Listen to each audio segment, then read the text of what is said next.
What's up, YouTube? It's the Console Samurai. Now, years ago, before Marvel had their own studio, they sold off the rights to two of their biggest franchises. They sold X-Men off to Fox, and Fox is doing a pretty good job. I mean, they're not doing the movies quite perfectly. Hell, I gotta admit, I did not like the way they did the Phoenix, and I know most of the fans probably didn't. So, but hopefully, with Days of Future Past, they will go back and they'll fix what they did to that, because that was terrible. The other franchise they sold off, as we all know, is Spider-Man. And they sold that off to Sony Pictures. However, Sony and Marvel have actually been in talks recently. They've been negotiating the return, even if it's only temporary, of Spider-Man to Marvel. The reason Marvel is pushing for it now, and I don't know, they may have been pushing for it for a long time, but the reason why it's in the news now, the reason why we're hearing about it now, is with Captain America 3 coming out, it's going to kick off the Civil War storyline. Well, with Spider-Man kind of playing an important role in Civil War, they're going to want him back.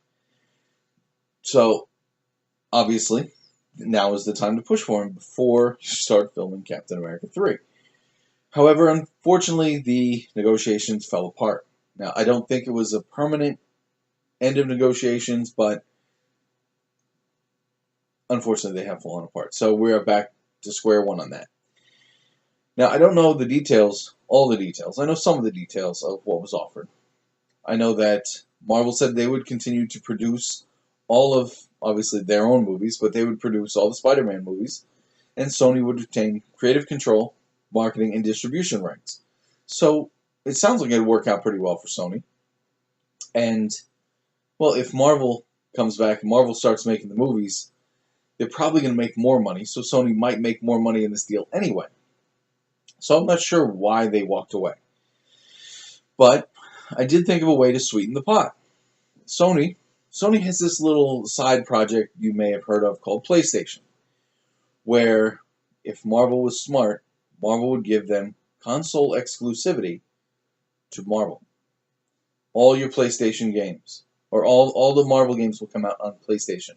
PlayStation 3, PlayStation 4, PlayStation Vita, PlayStation TV, whatever the hell you guys choose, we'll go ahead and do that. We'll put it on them, and I know that sucks for the Xbox fans and Nintendo fans, especially given that things like Lego Marvel or Lego Avengers, all the Legos games that have Marvel characters in them, they're not going to go to the Wii, which is definitely a big market for the Lego games, I would assume, would be the Wii. Because there's a lot of kids who play Wii, and there's a lot of adults who also like playing the Lego games. I enjoyed Lego Marvel. Anyway, but I think that would be a good way. And I really do hope that Marvel gets control back of Spider-Man, because Sony is just not doing Spider-Man justice. The movies aren't terrible. Spider-Man 3 was terrible. Spider-Man 1 and 2 and Amazing Spider-Man 1 and 2 weren't terrible, but they're not as good as I think Marvel can do. Because what I've seen from both Fox and Sony is that you guys can make good movies, but you don't do the characters justice as well as Marvel does. Because, well, hell, it'd be easy to compare this. Look at the 2003 Hulk versus 2008's Incredible Hulk. That's just proof of what Marvel can do. And granted, I know there are some things that they have changed. They've changed a little bit of the continuity on this and that, but all in all, you have to admit that they are doing a very good job. And I'll admit, I did not like Iron Man 3's Mandarin. I was really excited to see Ben Kingsley playing it. I was like, okay, cool. I am all for this. And then when it ended up being Aldrich Killian, which, if you haven't seen that movie, I'm sorry I spoiled it, but damn it, that's an old movie. When it ended up being Aldrich Killian, I was actually pissed. That kind of ruined the movie from that point on. Which, granted, was very good. It was the very end of the movie, or pretty close to the end of the movie. It didn't really ruin it until he actually started to glow red and blow fire. Then, anyway, I'm going off a rant. But let me know. Let me know what you think in the comments down below. do you think that Sony is doing a fine job on Spider-Man and that, Marvel shouldn't have the rights back?